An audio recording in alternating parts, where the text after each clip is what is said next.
समाचार 1:1 থেকে hallelujah hallelujah.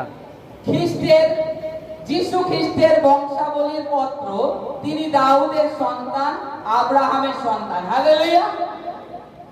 এখানে প্রথমে যখন বংশাবলীতে আসলো, প্রথমে এখানে উল্লেখ করা হয়েছে তিনি দাউদের সন্তান, আব্রাহামের সন্তান। হালেলুয়া। কার কথা বলেছে? যিশু খ্রিস্টের কথা। তা আগে দাউদের কথা কেন উল্লেখ করলো? ঈশ্বর তো আব্রাহামকে সমস্ত জাতির পিতা নির্মাণ করে অলরেডি রেখে দিয়েছে, কিন্তু এখানে দাউদের কথা প্রথমেই কেন উল্লেখ করলো? কারণ দাউদ ঈশ্বর সদাপ্রভুর সম্মুখে তার জীবনে অনেক ভুল কাজ ছিল, সে অনেক ভুল কাজ করেছে, করার দরুন কখনো প্রভুর থেকে সরে যায়নি। আর সে যে জীবনে ভুল করেছে, সব সময় ভুল করার পরে প্রভুর কাছে আগে গিয়েছে, প্রভুর কাছে গিয়ে ক্ষমা চেয়েছে, প্রভু আমার দ্বারা এটা হয়ে গেছে, আমি পাপ করে ফেলেছি প্রভু। যখন উরিদের বাইবেলে লেখা আছে উরিরকে মারিয়ে তার স্ত্রীকে যে বিয়ে করে, তার মাধ্যমে সলোমন রাজা জন্মগ্রহণ হয়। যখন তাকে এসে বলল নাতন ভগবতী যে তুমি পাপ করেছো, তুমি এই করেছো, মানে সে উদাহরণ স্বরূপ বলছিল, তখন কি করলো দাউদ সঙ্গে সঙ্গে যে ঈশ্বর আমার থেকে এখন দূর হয়ে গেছে, সে গিয়ে অন্য পরিকল্পনা নেবে যে যাক আমি ঈশ্বর ঘুরে গেছে তাই কি হয়েছে। কিন্তু শাউল যেটা করেছিল, যখন শাউল রাজা ছিল, রাজা থাকার পরে সামুয়েল এসে বলছে সদাপ্রভুর আজ্ঞা তোমাকে আর অধিষ্ঠান করবে না, তুমি সদাপ্রভুর আজ্ঞা উল্লঙ্ঘন করেছো, সদাপ্রভু তোমার থেকে রাজ্য চিরে নিল।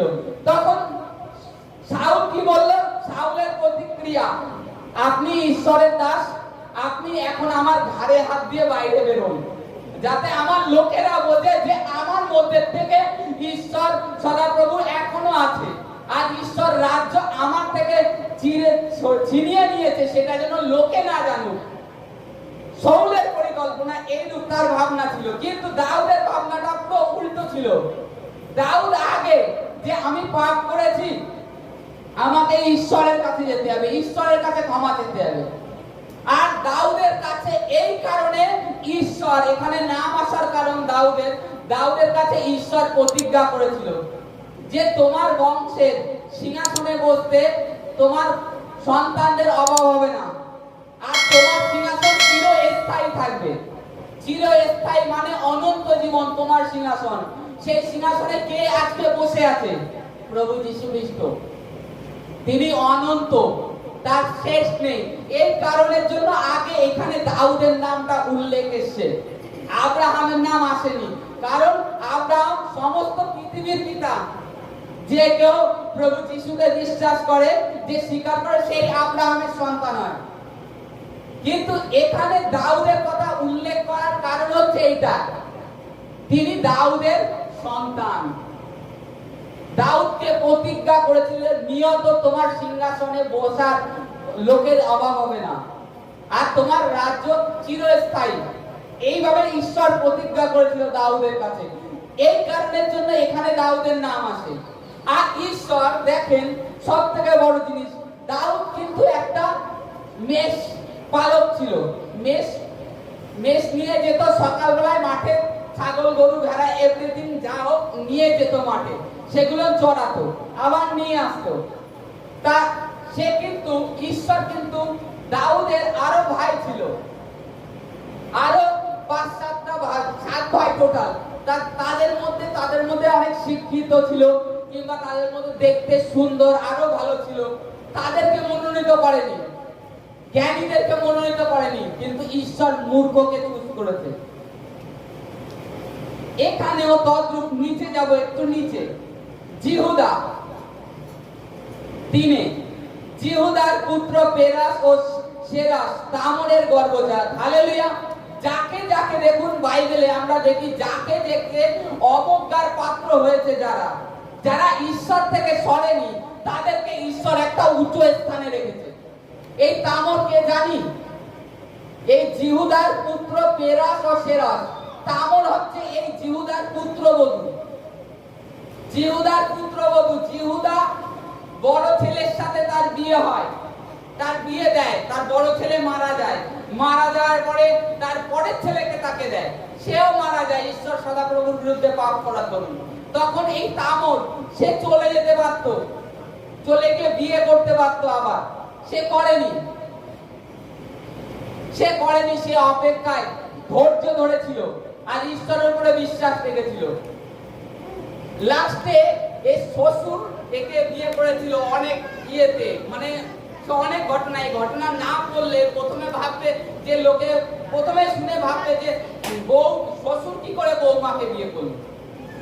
এর যখন ঘটনা মূল পড়বে তখন বুঝতে পারবে যে কি করে যে মানুষ যারা ঈশ্বরে বিশ্বাস করে ধৈর্যে দাঁড়িয়ে থাকে তাদের জীবনে অদ্ভুত ভাবে কার্য হয়। এই তামরকে যে ঘৃণা পাত্রী ছিল একেও বাইবেলে স্থান দিয়েছে। কারণ কি পুরাতন নিয়ম পড়লে সেটা জানতে পারবো। তারপরে আরেকটু নিচে দেখবেন, নিচে রাহব বেশ্যার কথা লেখা আছে। এখানে রাহবের পাশে লেখা আছে সলোমনের পুত্র বয়স রাহবের গর্ভজাত। রাহব কে ছিল? রাহব ছিল সেই যেখানে গিদিওনের যে প্রাচীর প্রদক্ষিণ করে, 7 দিন প্রদক্ষিণ করার পরে ঈশ্বরের আজ্ঞা হয় তোমরা সেই পাঁচিলের চারিপাশ দিয়ে ঘোরো। সেই ঘোরার পরে সেই পাঁচিল পড়ে যায়। এই যখন তদন্ত করতে যে দূতদেরকে পাঠানো হয়, জিয়সুর যাদেরকে পাঠিয়েছিল তাদেরকে আশ্রয় দিয়েছিল।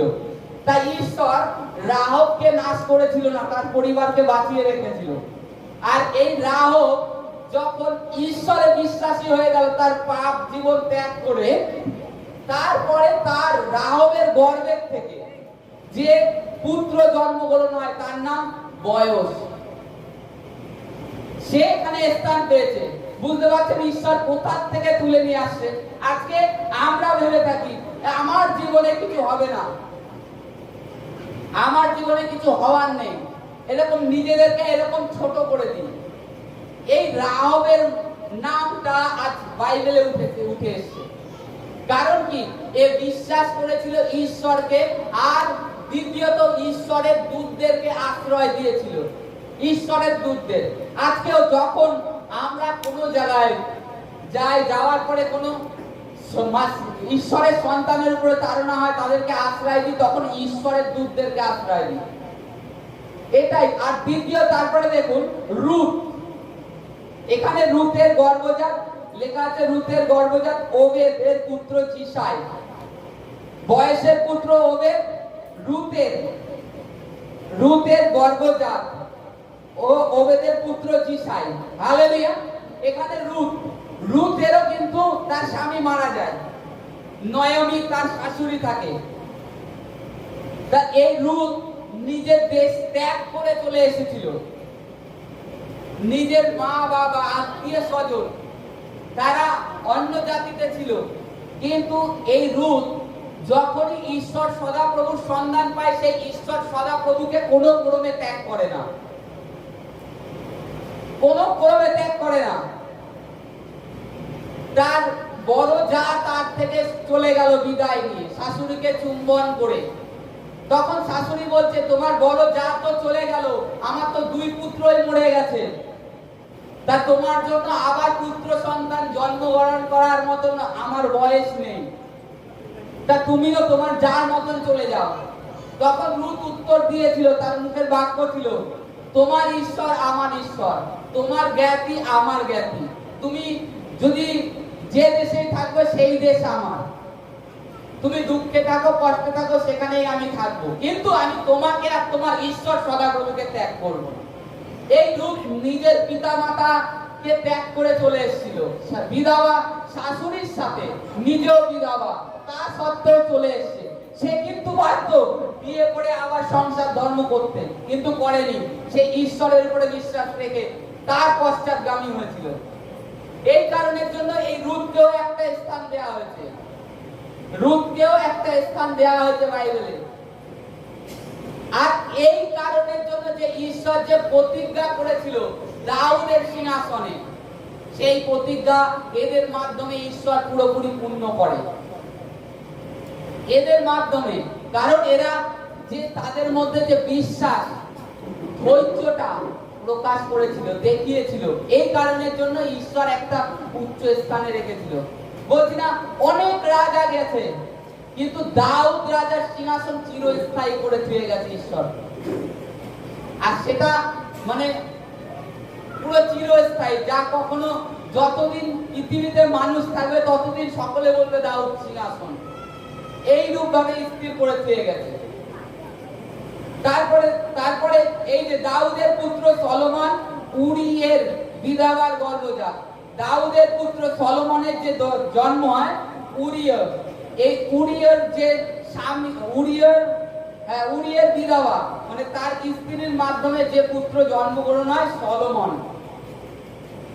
সেও কিন্তু একটা হিসাব মতন ব্যভিচারী হয়ে যায়, তাকেও ঈশ্বর স্থান দিয়েছে। কারণ এইটাই দেখাতে চাই, আজকে আমরা যেমন খুশি পাপী হই না কেন, ঈশ্বর পাপকে ঘৃণা করে কিন্তু আমাদেরকে ভালোবাসে। আর আমরা যদি মন ফিরাই, তার কাছে নত হই। আমাদের আজকে অনেকে আছে, অনেকে রাস্তায় দেখা হলো, দাদা তেল দাও, আমাকে এইভাবে দেখা করে কথা বলে, কিন্তু অথচ ঈশ্বরের মহিমা গৌরব করছে, কিন্তু তার অন্তঃকরণে কি আছে সেটা ঈশ্বর জানে। আজকে আমার সাথে ভালো ব্যবহার করছে, কিন্তু দেখো তার অন্তঃকরণে আমার জন্য কত কিছু না ভরা আছে। আপনার জন্য মুখে প্রভু যিশু তোমার ধন্যবাদ করি, লোকে দেখানোর ভালোবাসা প্রকাশ করি না। বাইবেল এটা আমাদেরকে শিক্ষা দেয় না। বাইবেল এটা শিক্ষা দেয়, তোমার ভিতরকে আগে সাফ করো। আজকে যখনই আমরা কোনো কিছু আমাদের জীবনে গাঁট বেঁধে রাখি, সেটা হচ্ছে শয়তান একটা আশ্রয় পেয়ে যায় আমাদের জীবনে। আর শয়তান তখনই আমাদের ব্লেসিং, আমাদের জন্য যে ঈশ্বর অনুগ্রহ রেখে দিয়েছে সেটাকে আটকে দেয়। এরা এই যে বাইবেলে এদেরকে দেখি, এরা নিজেদের অন্তঃকরণ সূচি করে ফেলতো। কোন একটা অপরাধ করে ফেলেছে, দাউদ যেরকম, যে যখনই আগে ভুল হয়েছে আগে সদাপ্রভুর কাছে গিয়ে ক্ষমা চেত, প্রভু তুমি ক্ষমা করো, আমাকে কি করতে হবে বলো, আমাকে কারোর কাছে গিয়ে ক্ষমা চেতে হবে, আমি ক্ষমা চাচ্ছি। কিন্তু তুমি আর তোমার যে আত্মা আমার মধ্যে দিয়েছো এটাকে তুমি নিয়ে নিও না। আর নতুন নিয়মে দেখেন ওটা নেই, কিন্তু আগের দিনে ঈশ্বর আত্মা নিয়ে চলে যেতেন।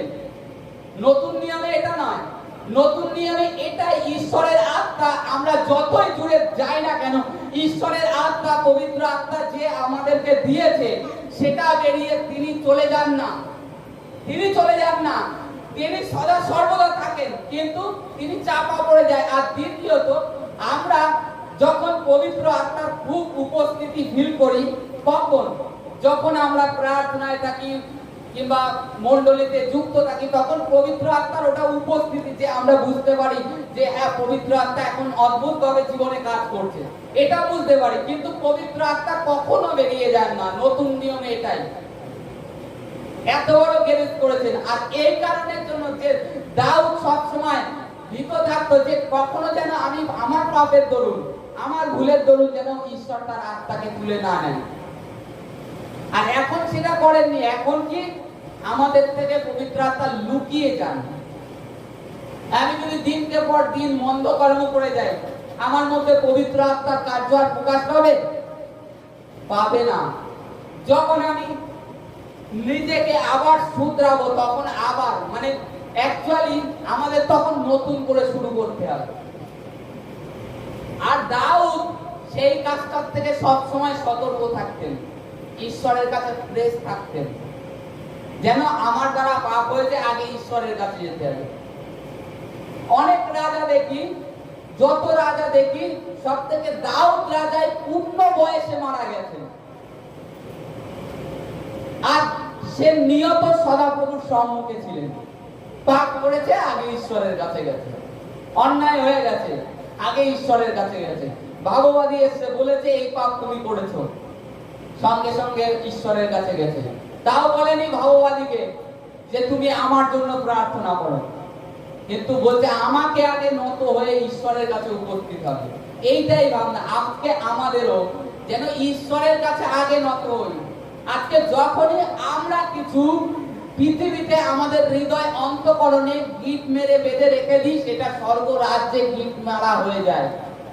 এই কারণের জন্য আমাদের জীবনের যে আশিসটা আসার মনে করুন 6 মাসের মধ্যে পাবো, সেটা বন্ধ হয়ে যায়, শয়তান ওইটাই আটকে দেয়।